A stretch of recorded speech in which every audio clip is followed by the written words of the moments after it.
RNC, la grande... Poursuivons ce journal après Onaloua dans le territoire de Tchoumbé, Kisangani dans le Tchopo et Chilatembo dans le Haut-Katanga. La dépouille relique de tout premier ministre Patrice Semery Lumumba est arrivé à Kinshasa, vous le savez, et c'est aujourd'hui qu'il a été inhumé au mausolée construit à la place de l'Échangeur cet après-midi, après les hommages mérités et dignes des Quinois au palais du peuple. Deux chefs d'État, celui de la République sœur du Congo-Brazzaville, Denis Sassou Nguesso et Félix Antoine Tshisekedi Tshilombo de la RDC ont marqué leur présence à cette cérémonie. Patrick Michel Moukoui. 30 juin, un jeudi, comme il y a 62 ans. Heureuse coïncidence de l'histoire, c'est ce jour que la République démocratique du Congo peut enfin affirmer que l'âme de son héros national, Patrice Emery Lumumba, repose en paix. C'est au pied du mythique monument de l'Échangeur à Kinshasa que le premier ministre de la RDC a reçu ses derniers hommages. Des honneurs internationaux voulus historiques, dignes d'un leader dont l'aura dépasse les frontières continentales. Héliporté depuis Brazzaville, le président de la République voisine du Congo a rejoint Kinshasa dans la matinée pour prendre part à ses obsèques. Plusieurs autres pays étaient également représentés, à l'exemple de l'Afrique du Sud, la Guinée équatoriale, la Côte d'Ivoire, le Sénégal ou encore la Belgique. Félix Antoine Tshisekedi Tshilombo et Denis Sassou Nguesso ont aux côtés de l'Assemblée représentant plusieurs catégories de personnes accueilli la dépouille de Lumumba. Les trois derniers premiers ministres du pays ont accompagné le premier de leur lignée au lieu des hommages. La prière écuménique a inspiré les petits-enfants Lumumba qui, au-delà de remerciements adressés au président de la République pour sa volonté politique à ramener Lumumba chez lui, ont mesuré la grandeur de la tâche léguée aux générations actuelles et futures par le héros. Le peuple congolais a su démontrer que l'aura de Patrice Emery Lumumba a été, demeure et continuera d'incarner un esprit qui rassemble au-delà des groupes ethniques, un esprit qui rassemble au-delà des appartenances politiques. Plus de 60 ans après, je te réponds enfin pour te dire que ton retour à la maison, les honneurs que tu reçois ici, sont une page de l'histoire que tu continues d'écrire. Pour le chef de l'État Félix Antoine Tshisekedi Tshilombo, le Congo, son pays, a enfin honoré, comme il se doit, sa source d'inspiration citoyenne. Cher héros national, c'était dans la nuit du 27 novembre 1960 que vous aviez quitté Kinshasa, alors Léopoldville, dans l'anonymat le plus total. Vous voilà de retour, 61 ans après, sous le doux soleil du 30 juin, jour sacré de notre libération du joug colonial. Votre action politique était loin d'être une révolution, car vos convictions morales vous interdisaient de recourir à la violence.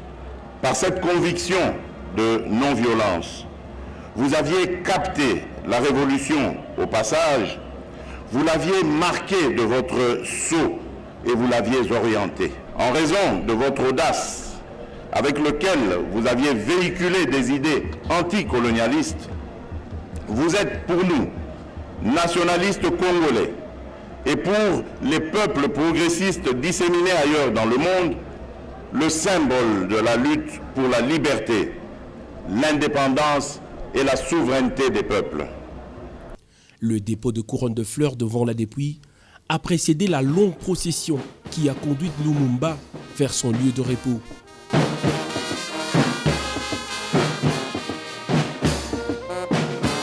Par le premier de l'heure, les deux Congos voisins comme l'Afrique ont honoré Lumumba Patrice Emery qui a été inhumé dans la stricte intimité familiale. Le charme d'un voyage, c'est le retour, dit-on. Lumumba, tragiquement arraché à l'amour de ses compatriotes avec une âme conservée très longtemps hors de son territoire. Et finalement, de retour chez lui, il a fallu donc une volonté politique très engagée pour que la République démocratique du Congo retrouve l'âme de son fils, son héros.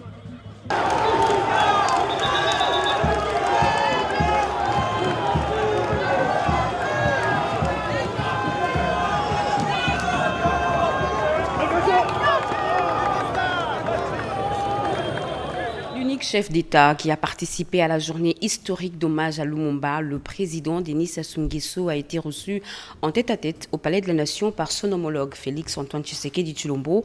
Pour Denis Sassou Nguesso, Lumumba est certes héros national de la RDC, mais aussi un héros africain. Giscard Koussema.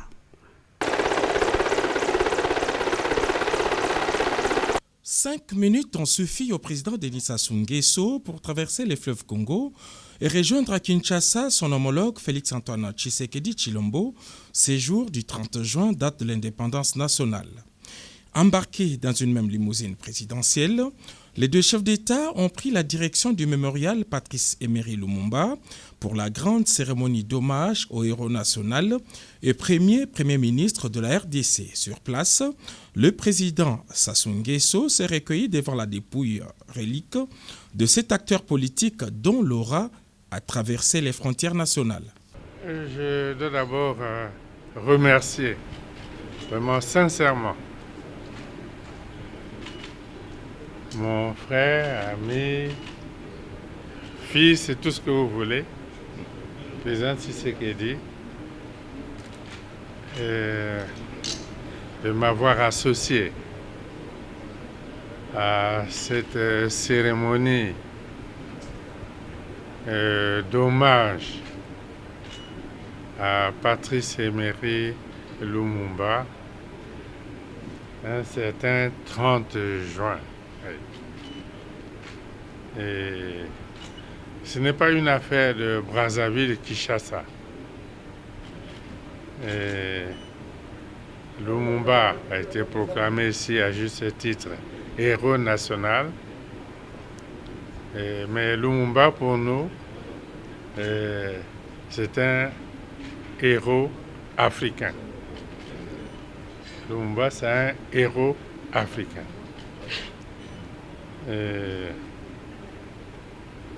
Pour nous qui nous réclamons du panafricanisme, ce jour est un jour mémorable, historique, inoubliable. Pour nous, c'est un jour de triomphe, pas pour la RDC, mais pour l'Afrique. Pour le président Félix Tshisekedi, c'est toujours un honneur et une fierté d'accueillir son homologue Sassou Nguesso, toujours affecté par tout ce qui se passe en République démocratique du Congo. Beaucoup d'émotions et d'honneur. Mais moi, j'aimerais d'abord surtout remercier le président Sassou Nguesso qui est une vraie bibliothèque vivante. C'est vraiment des témoins de l'histoire africaine et je m'enrichis énormément lorsque j'ai des conversations avec lui. Tout à l'heure, j'ai réagi lorsqu'il parlait de Lumumba, enfin du discours du 30 juin. Il m'a dit, on en parlait, on n'a vraiment parlé que de ça aujourd'hui. Il m'a raconté beaucoup d'anecdotes sur le passé. Et il me disait qu'il suivait ça sur des radios à l'époque, des postes de radio. Et ils étaient à même le sol, couchés à même le sol, pour suivre ce qui se passait ici à Kinshasa. Et me savoir aujourd'hui faisant partie de cette histoire, enfin du prolongement de cette histoire, mais c'est un grand honneur. Moi, je remercie Dieu, le maître des temps et des circonstances, qui a permis que je joue aussi ma partition. Mais vraiment, en toute modestie, je n'ai tout l'honneur et surtout pour la famille. Il faudrait vraiment leur rendre hommage parce que ce sont eux qui ont déclenché en fait ce processus. Merci aussi à la Belgique qui a entériné, qui a joué aussi le jeu. Moi, je n'ai fait qu'être une sorte de maillon entre la famille et l'État belge. Donc je me suis retrouvé, on va dire, au bon moment, au bon endroit. Seul chef d'État étranger présent à Kinshasa ce jeudi, Denis Sassou Nguesso a regagné Brazzaville en milieu d'après-midi.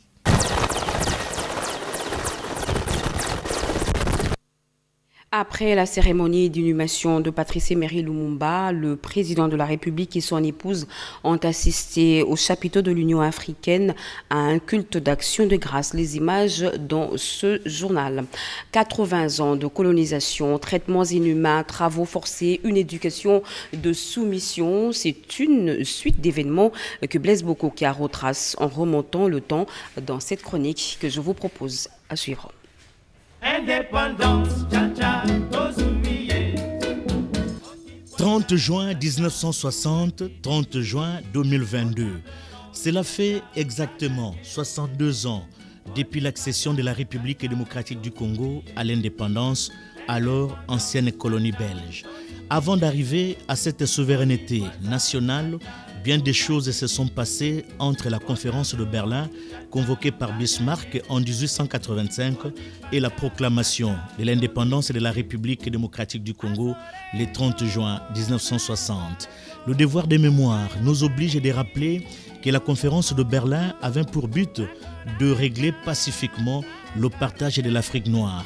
Elle fut l'occasion de la reconnaissance internationale de l'État indépendant du Congo, État créé par le roi Léopold II.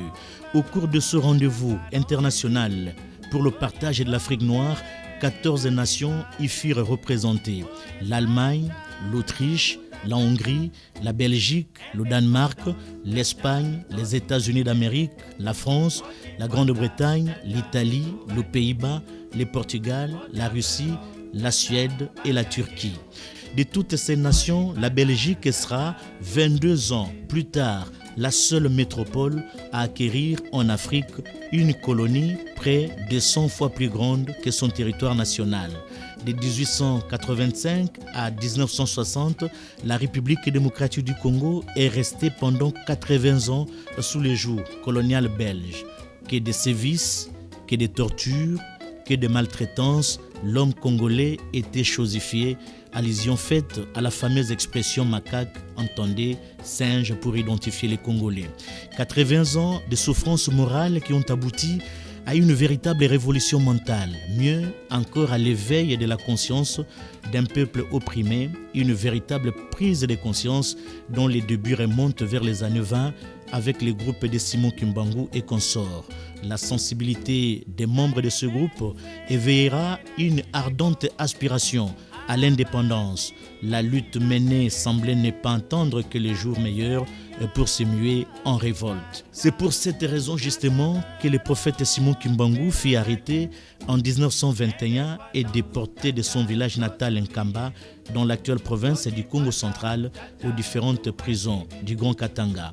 À côté de cette lutte menée par les hommes de Dieu, figure également celle des partis politiques à travers les personnalités comme Joseph Kasavubu pour la BACO, Emery Patrice Lumumba et Kalonji pour le MNC, Boulikango pour l'interfédéral des groupes ethniques, Mafuta Kizola, alors Albert Delvaux pour le CELEA, et la liste n'est pas exhaustive. À l'instar de Kinshasa, les Congolais vivant à Brazzaville ont aussi commémoré ce jeudi 30 juin la fête de l'indépendance. La grande communauté s'est donné rendez-vous au mémorial Pierre Savorgna de Brazza, bien avant d'assister à une messe d'action de grâce pour le retour de la paix dans l'est de la RDC. L'initiative est de l'ambassadeur de la RDC en poste au Congo-Brazzaville, maître Christophe Muzungu. Nicole Seseploka. 62e anniversaire de l'indépendance de la République démocratique du Congo, les Congolais vivant à Brazzaville se sont retrouvés au cours d'une messe d'action de grâce à la paroisse Saint-Esprit de Mongali à Brazzaville. Messe demandée par maître Christophe Muzungu, ambassadeur de la RDC en République du Congo. Dans son homélie, l'abbé curé de cette paroisse a insisté sur l'amour du prochain, le respect des autorités établies et l'amour du pays. Le Congolais doit apprendre à aimer et à servir son pays sans contrepartie. Aussitôt après, les compatriotes vivant à Brazzaville ont rendu hommage à Patrice Emery Lumumba, le héros national et premier ministre du Congo indépendant.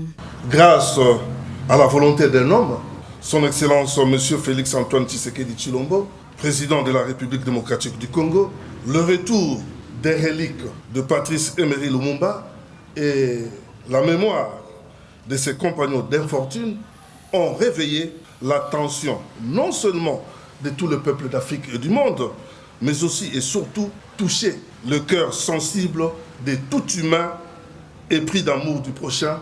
Cette cérémonie d'hommage à Patrice Emery Lumumba et à ses deux compagnons, Maurice Mpolo et Joseph Okito, a connu la présence des membres du gouvernement, du corps diplomatique et de la forte communauté de la RDC vivant à Brazzaville. Le parti lumumbiste unifié d'Antoine Gizenga a rendu un hommage mérité au père de l'indépendance de la RDC ce jeudi au mémorial Lumumba où repose désormais sa relique. Le secrétaire permanent adjoint du PALU a précisé qu'il était important de prendre part à ses obsèques vu que le PALU est l'héritier idéologique de Lumumba. On l'écoute.